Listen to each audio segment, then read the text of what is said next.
Pembroke is so lucky to have Dr. Reed, you know. I met him in New York.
Daily routine.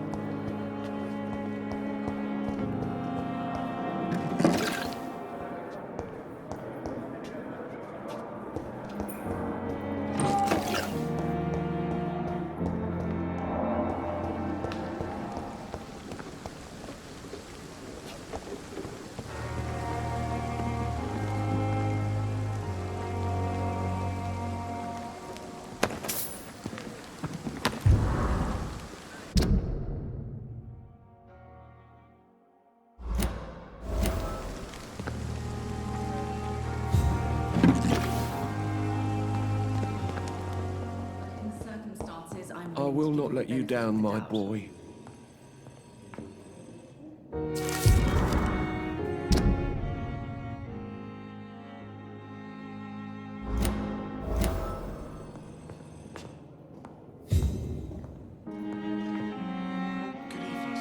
Good evening, sir. I'm Dr. Reed. May I help you? I don't know if a third opinion is needed. Your colleagues are already arguing about my condition. I see. Would you mind telling me more about your situation? I'm Harvey Fiddick. All I want is to get me bloody arm fixed properly. Is there anything else that's bothering you? Can I help in any way? I'm all right. Considering the state of this place, I should consider myself lucky, I guess.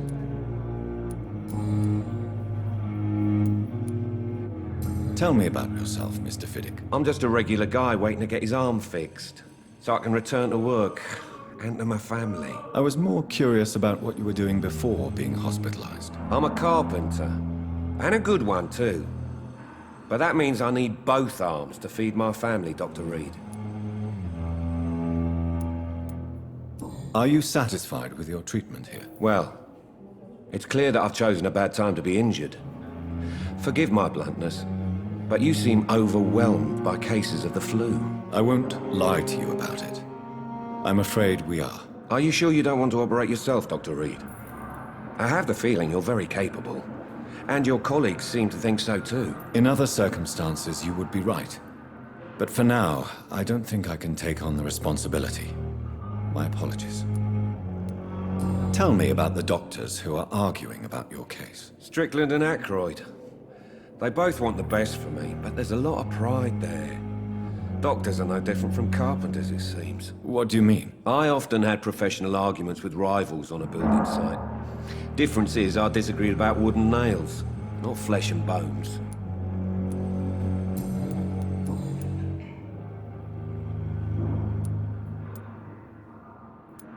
You seem worried about the safety of your family. And it's obviously the reason why your wound troubles you so much. I cannot give up on my children now. They both need me living. What about their mother, if I may ask? She died in 1915 during one of the first Zeppelin raids. We never found her body.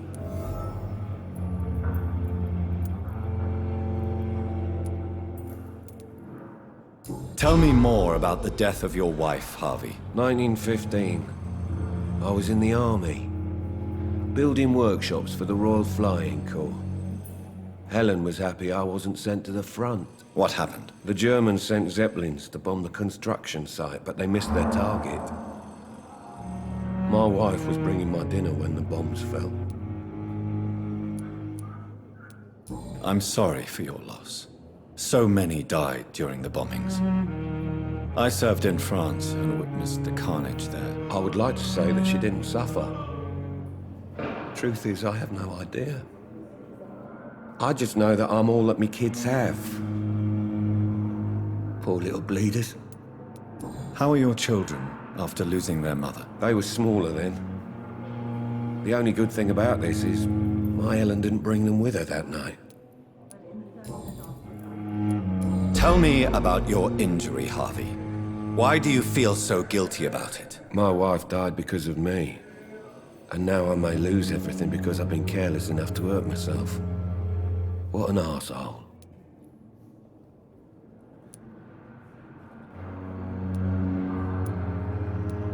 How could your job be responsible for your wife's death? I was working a double.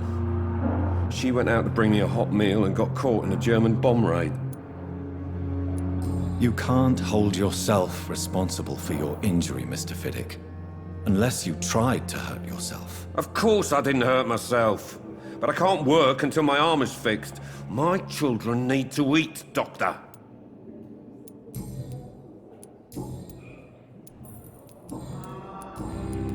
Goodbye for now, Mr. Fiddick. I'll see you later. I will not let you down, my boy.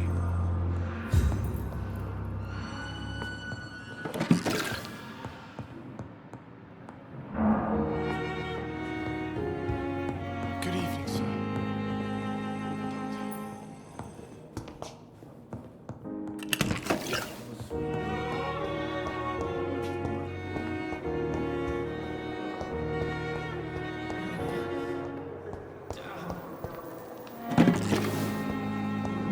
Here again. A giant moth.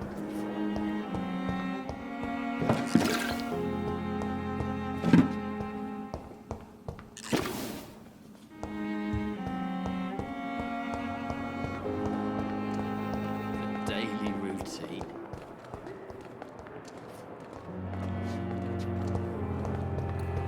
Simpletons, these nurses. Bred with no respect.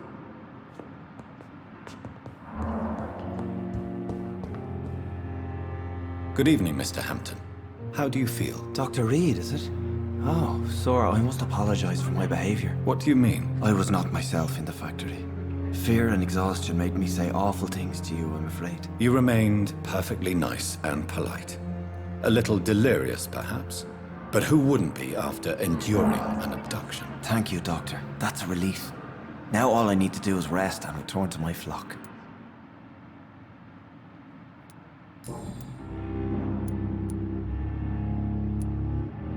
Do you know Tom Watts, the bartender from the Turtle?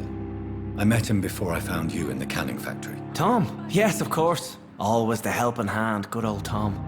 Without men like him, corruption and despair would have wiped out the East End long ago. Who should I avoid in this part of town, then? Any particularly evil figures? Not really. Most men and women are just doing their best. And it's not my habit to speak ill of people I know, Doctor. People are still in despair. How could it be otherwise? The authorities have left us all to rot in this contagious nightmare. No drugs, no advice, nothing. It's a damn shame. What is the general situation in the East End docks? The situation has always been tough, with a lot of tensions between the gangs and the Dockers' trade union.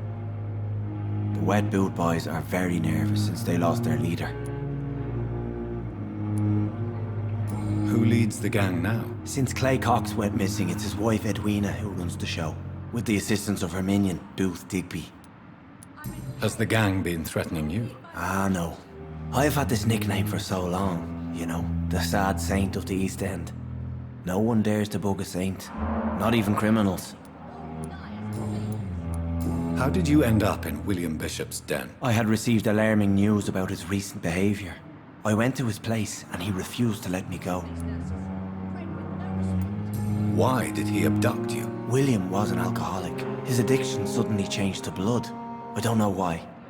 Just like a patient I met here. This Miss Hawcroft. You dared to enter this awful place alone.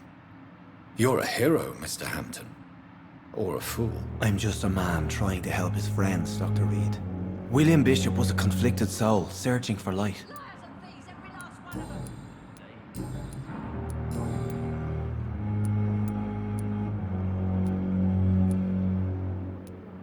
What do you do for a living, Mr. Hampton?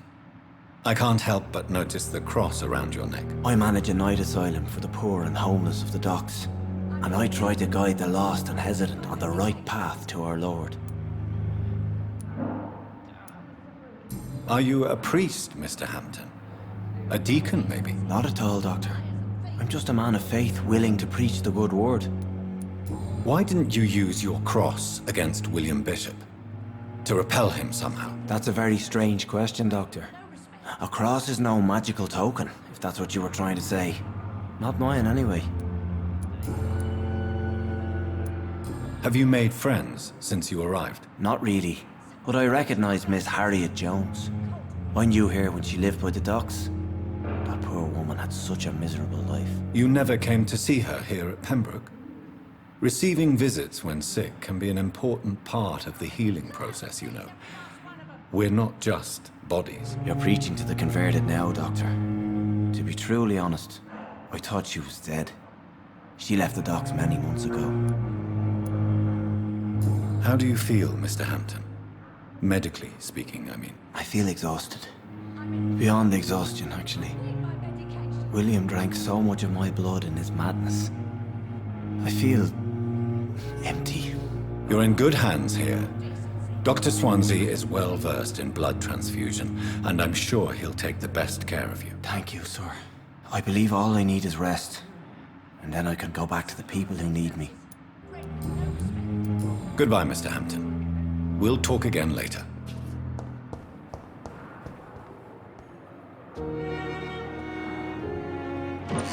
I wish I could be sick again. Feel my blood boil with the fever. Good evening, sir. Can I help you? Unless you're here to fix my face. No.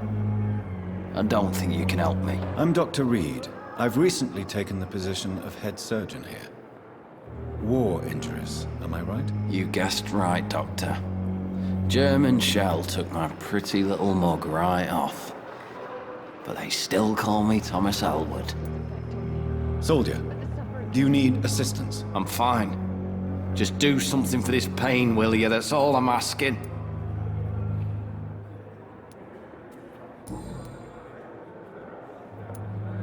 How is your stay with us, Mr. Elwood? Oh, it's bliss. I just escaped death in the trenches to be surrounded again by the moans of the dying. Can I ask you precisely why you're a patient here? It's the pain, sir. The drugs don't work. It just hurts under the scars, if you get my drift. Who is treating you? Is someone in particular looking after your case? Nobody since the old and tired doctor spoke to me. Started to think I was forgotten about. Wouldn't blame you. You don't seem worried by that. My face hurts so much more when I smile or cry. I've learned it's easier not to speak. But be assured I'm smiling inside. Can I do anything for your pain? Nurses gave me a bunch of pills. No effect. Told you. It's like the flames are under my skin, burning away. Why do you feel responsible for the injury, Thomas? What really happened? I wasn't disfigured by any German shells. It happened during my leave. It was an accident.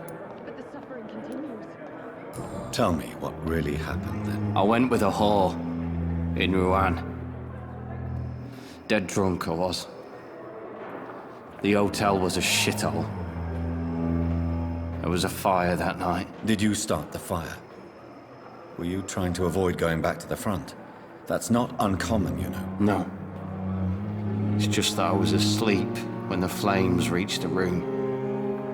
The girl was long gone. Bitch never woke me up. Left me to burn. Why lie about it? Come on. It's one thing to come back disfigured by the Germans, and it's another to get injured in an accident that could have happened to anybody.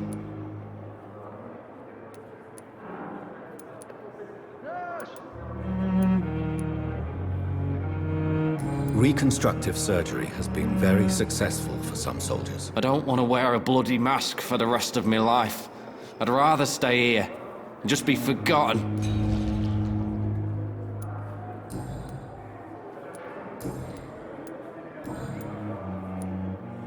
Where were you stationed, sir? Did you serve for long? I really don't want to talk about all this shit. No offense. I was pushing too much. I served in France myself. I just wanted to know what happened to you. You were an officer, weren't you? Then I doubt we fought the same war, sir. No offense. Goodbye for now, Mr. Elwood. Time has lost its effect on me. Corner. But the suffering continues. Daily routine.